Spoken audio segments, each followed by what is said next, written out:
সারি সারি চেয়ার আর টেবিলে নতুন টাকার বান্ডেল সাজিয়ে বসে আছে ক্রেতারা। সকাল থেকে রাত পর্যন্ত নতুন নোট কিনতে মানুষের ভিড়ে সরগরম হয়ে উঠেছে পুরো গুলিস্তান এলাকা। ঈদ এলেই ছোটদের ঈদি, আত্মীয় স্বজনকে শুভেচ্ছা কিংবা পরিবারের সদস্যদের হাতে তুলে দিতে অনেকেই খোঁজ করেন নতুন নোটের। কিন্তু ব্যাংক থেকে টাকা না দেওয়ায় এই সুযোগে জমে উঠেছে নতুন টাকা বিক্রির বাজার। গুলিস্তান ও মতিঝিলের ফুটপাত এলাকা ঘুরে দেখা যায় নির্ধারিত মূল্যের চেয়ে বাড়তি দাম গুনে এই নতুন টাকা কিনছেন মানুষ। ভাই বোন বাচ্চা কাচ্চা আছে, এই উপলক্ষে সবাইকে যেন নতুন টাকা পাইলে খুশি হয়, এই কারণে সবাই একটু চাহিদা বেশি। আর এই চাহিদাকে সম্পূর্ণ করার দামটা একটু বেশি বাড়াই দিচ্ছে। টাকা বলে খুশি হয়, এখন এখানে অনেক রেট, মানে যা বলার বাইরে। ব্যবসায়ীরা জানান ১০০ টাকার নতুন নোটের একটি বান্ডেল কিনতে দিতে হচ্ছে বাড়তি ৩০০ থেকে ৪০০ টাকা পর্যন্ত। একইভাবে ৫০, ২০ কিংবা ৫ টাকার নোটের ক্ষেত্রেও দিতে হচ্ছে অতিরিক্ত মূল্য।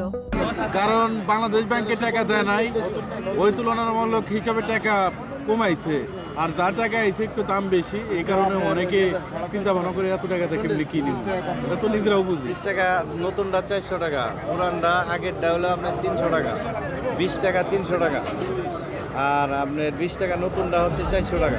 এবার নতুন নোট বিতরণ বন্ধ রাখার সিদ্ধান্ত নিয়েছে বাংলাদেশ ব্যাংক। ক্রেতাদের অভিযোগ, ব্যাংক থেকে নতুন টাকা না পাওয়ায় বাধ্য হয়েই তারা বেশি দামে কিনছেন। 5 আগস্টের পর পরিবর্তনের পর অন্তর্বর্তী সরকারের সময় আমরা সিদ্ধান্ত গ্রহণ করি যে বাজারে যে নোটগুলো যে ডিজাইন আছে এগুলো পরিবর্তন করে নতুন ডিজাইনের নোট আমরা বাজারে ছাড়ব। বিভিন্ন ডিনোমিনেশন, 9 প্রকার ডিনোমিনেশনের নোটই নতুন ডিজাইনে ছাড়ার উদ্যোগ। স্বাভাবিকভাবে একটি নোট ডিজাইন প্রণয়ন থেকে শুরু করে সেটা মার্কেটে ছাড়া পর্যন্ত 1.5 বছর সময় লাগে। স্বাভাবিকভাবে আমরা যখন 9 প্রকার নোট একসাথে ছাড়ার উদ্যোগ গ্রহণ করি তখন একটা বিশাল চাপ সৃষ্টি হয়, এবং এই চাপের কারণে আমরা এই চাহিদা মোতাবেক আমরা সেভাবে নোট সংগ্রহ করতে পারছি। এদিকে টাকায় শেখ মুজিবুর রহমানের ছবি থাকায় কয়েকটি পক্ষ থেকে ঈদের আগে নতুন নোট বাজারে ছাড়তে আপত্তি তুলেছে।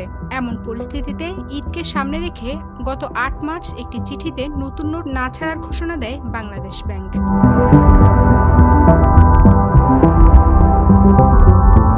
ব্যাংক থেকে নতুন নোট গ্রাহক পর্যায়ে না দিলেও ফুটপাতের বাজারে নেই নতুন নোটের সংকট। অভিযোগ আছে, ব্যাংকের কিছু অসাধু কর্মকর্তা বাড়তি মূল্যে এসব নতুন নোট ফুটপাতের ব্যবসায়ীদের কাছে বিক্রি করছেন। Campus Times desk.